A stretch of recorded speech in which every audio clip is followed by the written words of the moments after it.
J-10C क्या है, हम इस पर एक मुख्तसर बात करते हैं।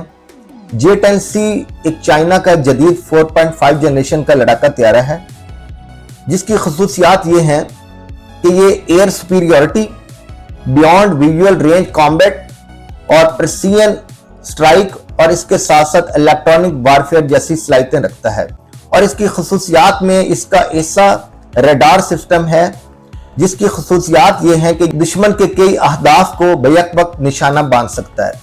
दुश्मन के रडार को चकमा देने की सलाहियत है इसमें, और इसके साथ साथ ये स्टेल्थ टारगेट को भी पकड़ सकता है। आप जानते हैं कि पहले मेटियोर मिसाइल के काफी चर्चे थे, लेकिन जब से PL-15 से पाकिस्तानी J-10C ने इंडिया के राफेल तैयारों को गिराया है, तो यूरोप के साथ साथ दुनिया भी हैरान और परेशान है कि पाकिस्तान ने J-10C तैयारों और PL-15 की मदद से एक फ्रांस के एडवांस 4.5 जनरेशन के राफेल तैयारों को कैसे गिराया। PL-15 की रेंज 200 से 300 किलोमीटर तक है, ये एक से ज्यादा निशाने बांध सकता है। और यूरोफाइटर में अगर हम बात करते हैं तो दोस्तों वो भी 4.5 जनरेशन का यूरोप का एक जदीद तैयारा है, जिसको बरतानिया, जर्मनी, इटली और स्पेन ने मुश्तरका तौर पर तैयार किया। कतर भी इस यूरोफाइटर टाइफून को यूज करता है।